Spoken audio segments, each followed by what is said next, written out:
Hey everybody, it's me Joe, and I want to welcome you back to my YouTube channel. In today's video, I'm going to teach you 4 ways to improve your vocabulary, to increase your vocabulary other than reading. I know you've heard me talk about reading before, and a lot of people say, Joe, I hate reading. Okay. So these are 4 other ways to improve your vocabulary, to learn more words. Also, if this is your first time here and you want to improve your English and get better at grammar and speaking and everything, you should think about subscribing to my channel and hit that notification bell down below. If you do that, then when I upload a new video, you will be notified on your phone and you can watch my video right away. All right?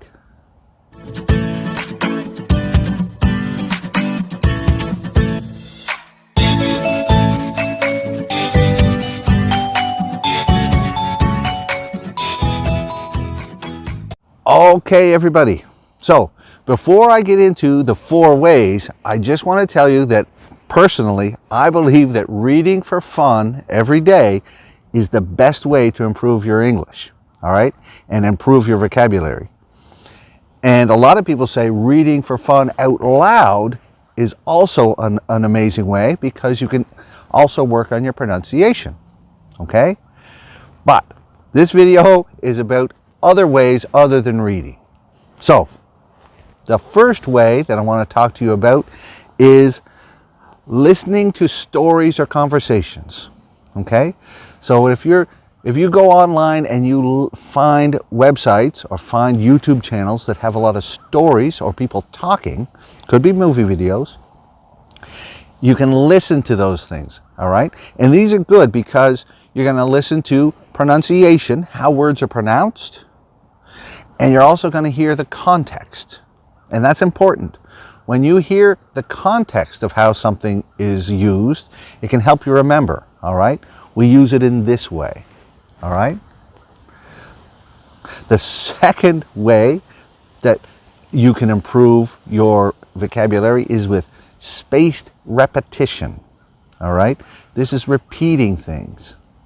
Now, a lot of people do this. They try and learn words and memorize them, and it'll only last for maybe a couple of hours, all right? And then they forget them. Many people do this for exams. So this is a little bit better than that way, all right? Because I don't want you to forget words. I don't want you to waste your time. So spaced repetition means figure out the words that you want to learn, get their definitions, and then write sentences using those words. And very importantly, try to write sentences using those words that are about you, okay? Write sentences about your life. Put the sentences and their meanings into the context of your own life, because it'll really help, because you're not going to forget your own life, okay? So you can use that word to describe what happened in your life, or tell what happened, right? You and a friend, or you and your parents, whatever. The spaced repetition part is you do it first, and then you wait another hour, 2 hours, 3 hours, and then read those sentences again. Test yourself again. All right? Put some space in between it.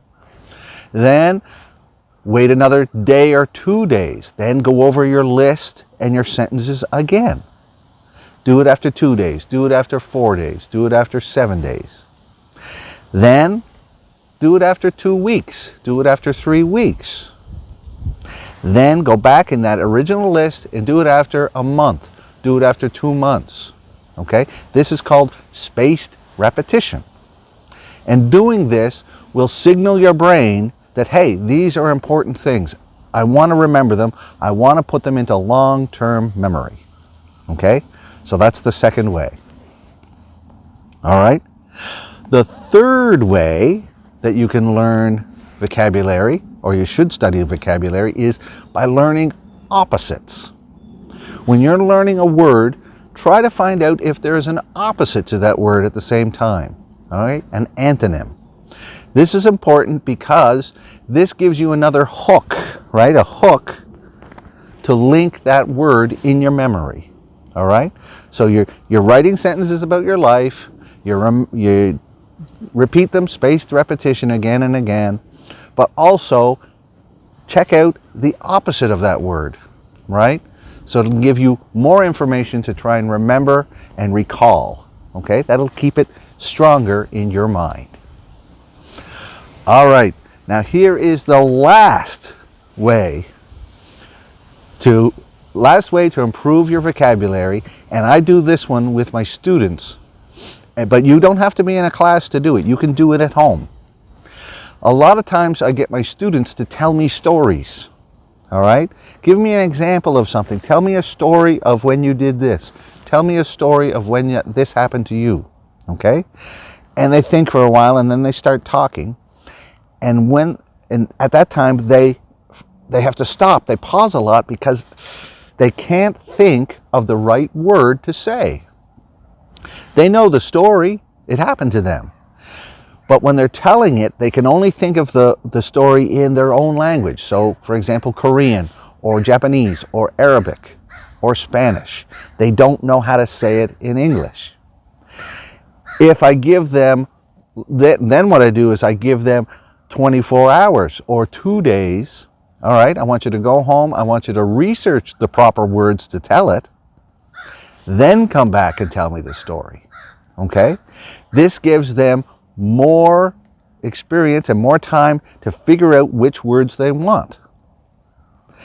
And this is super helpful in a couple of ways. If I just give you a list of words to learn, that's my list. I'm choosing the words. But if you're looking up words to tell your own story, that's super important because you are choosing the words. Okay? These are words that are important to you because they are important to your story. All right? I'm not choosing it at all. So you choose the words, you do the research, you try and figure out how to tell that story. And then if you have friends that want to learn English with you, tell them the stories. Take turns telling each other these stories. All right? Okay? And then think up another story. Think up another. When did you ever, the first time you went on an airplane, the first time you kissed someone, the first time you were lost somewhere, any kind of story, figure it out, and how to tell that story in English is a great way to push yourself. Because you got to use the brain. It's very active. It's not passive. It's very active, and you're trying to figure out which words I need, how to use those words. It will really, really, really improve your vocabulary. All right? So those are the 4 ways. And if you could possibly do the other one, the 5th way was reading for fun every day, I know that your English and vocabulary will grow super fast. All right? So if you can think of any other ways to learn vocabulary, improve your vocabulary, write them in the comments below, all right? And I'll write back to you. Or if you have any questions. I love writing back to people that write comments. Also, check in the notes for links to other learning opportunities. I always like to keep you guys learning. That's it for now. Until next time, bye-bye.